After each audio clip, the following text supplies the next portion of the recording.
আজ মনে হয় সোশ্যাল মিডিয়াটা ছেলে মেয়েদের জন্য একটা আশীর্বাদ স্বরূপ। হ্যাঁ, খারাপ যে দিকটাও আছে, যে যেটা নেয়। আমি মনে করি ভালো দিকটাই নেওয়াটাই ভালো। আমি এই কথাটা কেন বললাম? কারণ এখনকার ছেলে মেয়েরা সোশ্যাল মিডিয়ার ওই কারণে কত রান্না করতে পারে, কত কিছু ওরা নিজেরাই জানে। ছেলেই বা কি, মেয়েই বা কি, সবাই কম বেশি রান্না করতে পারে। তবে আমাদের সময় সোশ্যাল মিডিয়া না থাকাতে অনেক বকা শুনতে হয়েছে। বিশেষ করে বিয়ের পর যখন রান্না করতে পারতাম না, তখন কত রকম কথা শুনতে হয়েছে।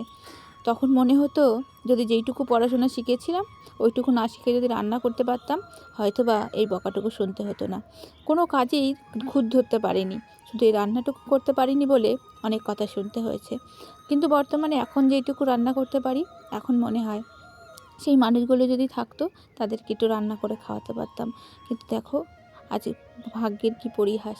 আজকে রান্না করতে পারি, পরিপাটি করে গুছাতে পারি, অথচ সেই মানুষগুলোই নেই যে মানুষগুলোকে একটু রান্না করে খাওয়াতে পারবো।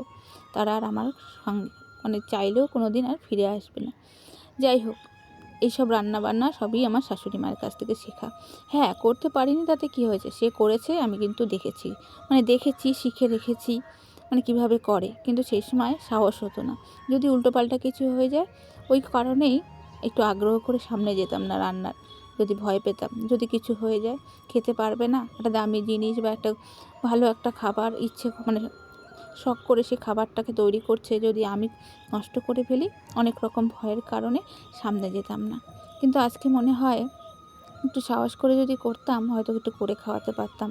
তবে সত্যি কথা বলতে, এখন যখনই যে কোনো খাবারই করি না কেন, যখন মনে হয় এটা আমার শ্বশুর ভালো খেত না, এটা আমার শাশুড়ি ভালো খেত, সত্যি বলছে, মন থেকে ভীষণ খারাপ লাগে।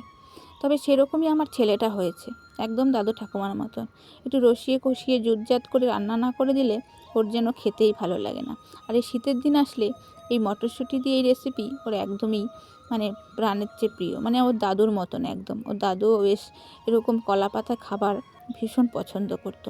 আর আমাদের যেহেতু আমার শ্বশুরবাড়ি যখন গ্রামে ছিলাম, এত কলা পাতা, সব কিছুই প্রায় কলা পাতায়, পুকুর থেকে মাছ ধরে চুনো মাছ তুলে নিয়েই একদম কলা পাতায় বসিয়ে দিত ও ঠাকুমা। ভীষণ ভালো লাগতো। যাই হোক, অনেক কিছুই রান্নাবাড়া শিখেছি শাশুড়ি মায়ের কাছ থেকে, কিন্তু শিখে রেখেছি, কিন্তু তাদেরকে খাওয়াতে পারিনি, দুর্ভাগ্য।